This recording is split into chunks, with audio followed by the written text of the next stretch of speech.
Mga kabida, isang magandang oras sa lahat at welcome po sa aking channel. Eto po, magbigay lang po tayo ng reaction po mga kabida, dito ho sa latest survey po ng WR Numero, Yung survey po nila ay preference po ito mga kabida kung sino hong gustong maging presidente po ng taong bayan, sa 2028 presidential elections.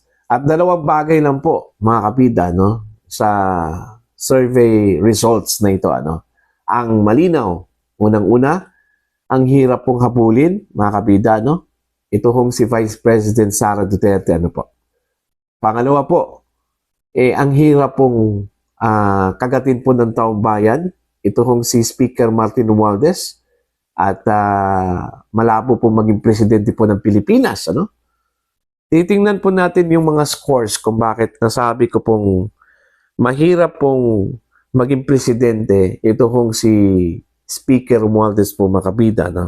Sa survey po ng WR Numero na ginawa po makabida noong July 29 hanggang August 6, 2025, alright? Meron pong 14 na mga personalidad po ang pumasok po makabida sa kanila pong survey. Alright? At malinaw po, ang frontrunner po dito, si Vice President Sara Duterte, na nakakuha po ng 31.4%. Alright? Yung pumapangalawa po mga kabida dito, ito hong si dating Vice President Leni Robredo na meron lang 13.3% ang kanyang score, na nakuha po dito mga kabida. Alright? Now, fast forward po tayo.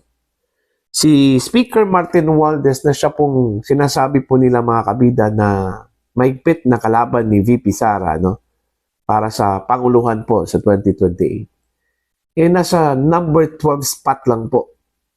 Okay? Mantakin nyo kung ikukumpara po natin yung previous survey po niya at sa survey po ngayon, 0.1% lang po yung itinaas po niya mga kabida.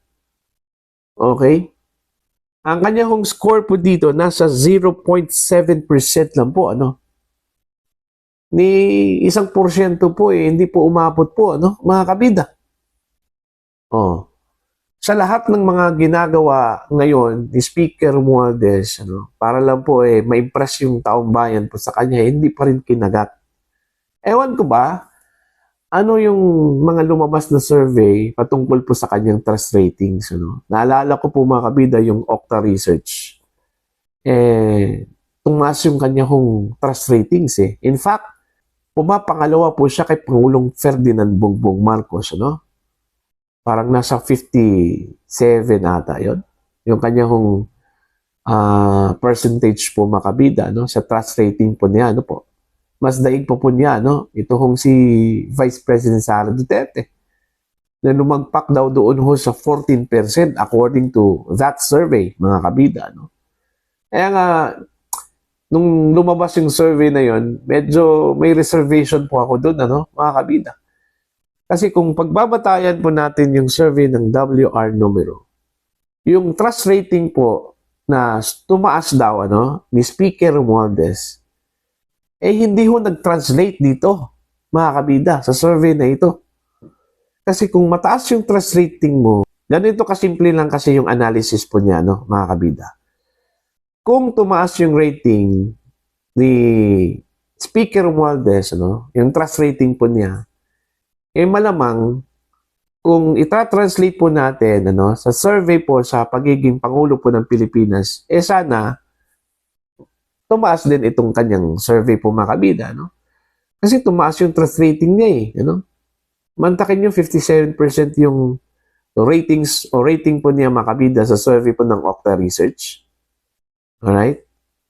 Tapos dito ko sa WR Numero, kahit 1% lang po, hindi po umabot po mga kabida, So malinaw po na mahirap pong ibenta. Ito hong si Speaker Romualdez, kahit nanong gawin po niya ngayon, may mga ginagawa po siya ngayon. Like for example, yung anti-corruption campaign po niya, Gusto po niyang maging transparent daw yung BICAM deliberation po mga kabida, no, na hindi naman po niya ginawa for the last 3 years po. Bakit ngayon lang po, ano? Dahil sa controversy po ng 2025 national budget, ano po?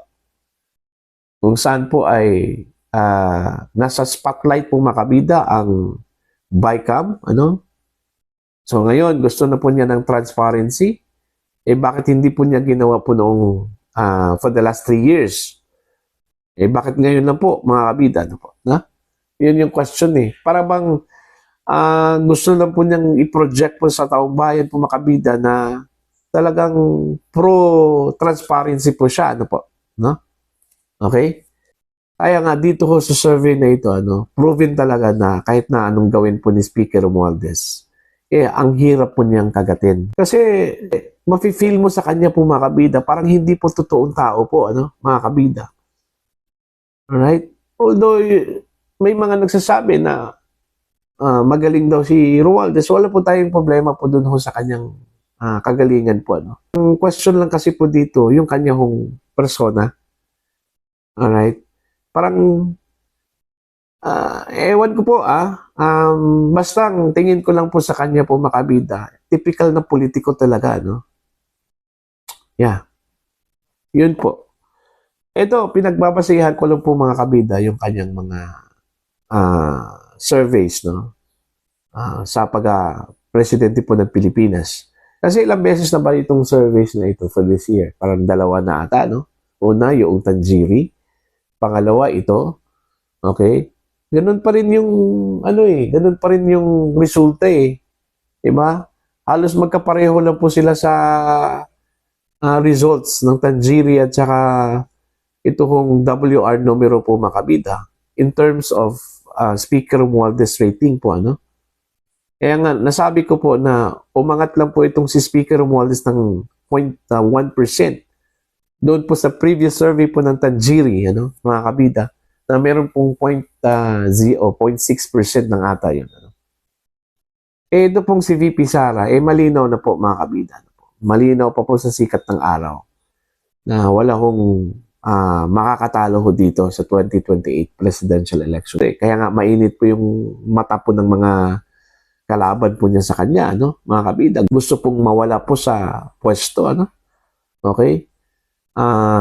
May speculation po na baka daw titirahin po siya dun ho sa criminal cases po, ano? At ang isasampang kaso, ito hong plunder, ano, mga kabida, para hindi na po makakalabas po sa kulungan. Kasi alam naman po natin yung plunder, walang piyansa po yun, ano, mga kabida. Okay, kung hindi daw kayang kunin dun po sa impeachment, mga kabida, kasi malabo po yun, kasi nagsalita na po ang Korte Suprema, no, baka dito daw kukunin po sa criminal case po, ano. Kaya nga siguro nagpupumilit itong si Justice Secretary Crispin Remulla po, mga kabida, na maging ombudsman, ano. Baka ito yung kanyang mission. Kahit na po ang linaw po sa rules po ng JBC po, mga kabida, pag meron kang complaint, ano, pending complaint, ano, disqualified ka na, ano, sa pagiging kandidato ho sa pagka-ombudsman, ano, mga kabida. Pero pilit pa rin. Okay? Sa latest po, pinagbigyan po ng JBC, ano, ito hong si Crispin Remulla po, mga kabida, kasi humingi kasi siya ng extension eh. Para po pag-sumiti po siya ng mga dokumento to prove himself na hindi talaga siya o wala po siyang kaso po, ano, mga kabida. Pinagbigyan. Ewan ko ba kung lahat ba, ganun din yung kalakaran po ng JBC na every time na may humingi po ng extension, pinagbigyan po, ano, mga kabida. Ito, pinagbigyan po siya. Okay? Dami ngang nag-comment so, pinagbigyan dahil part po ng JBC po, ano, ex-officio member ito kung si Remulla bilang Justice Secretary po, mga kabida, no? Kung ordinaryo lang kaya yung aplikante po, ano, na humingi po ng extension, pagbibigyan kaya ng JBC po, ano, mga kabida. Diba? Kaya nga marami hong nagsasabi na baka po matwist yung kanila pong rules dito. Baka daw bigla na lang pong makapasok, pumasa po doon sa screening.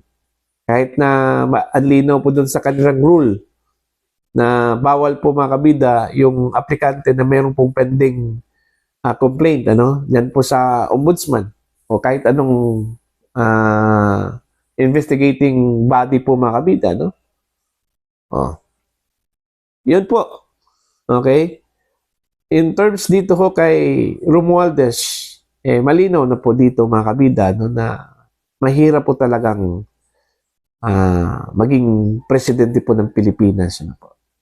Okay, hanggang congressman lang ata ito, mga kabida. Ito hong si Romualdez po, Kung hindi ho mararamdaman po ng tao ang kanyang sinseridad po, mga kabida, hanggang congressman lang talaga ito, Kasi ang gusto lang kasi ng tao po dito, mga kabida, na tunay yung tao. Okay? Wala akong pagkukunwari. Kumbaga, may sinseridad po, mga kabida. Kabaliktaran po yung observation po ng mga tao po kay Speaker Romualdez, mga kabida. Alright? So, yun po yung aking opinion po, patungkol ho sa kanyang ambisyon na magiging presidente po ng Pilipinas. Ang hirap po, mga kabida. Kumbaga sa trekking pa yan, mga kabida, ang taas po ng lalakbayin mo. Okay, parang Mount Apo ba, Ang taas po hirap pong abutin. Alright? So, yun po, mga kabida. Sa WR Numeros Presidential Preference Survey po, mga kabida, ay malinaw po. Yan linaw po na runaway winner po itong si Vice President Sara Duterte po. So, yun po, mga kabida, para po sa inyong opinion at pananaw, ano po ang tingin po ninyo dito, Please comment down. Sa mga hindi pa po subscriber sa aking channel, please subscribe. Just click the subscribe button, click the notification bell, click all para updated po kayo, mga kabida, sa aking mga uploads. Maraming salamat po sa inyo lahat.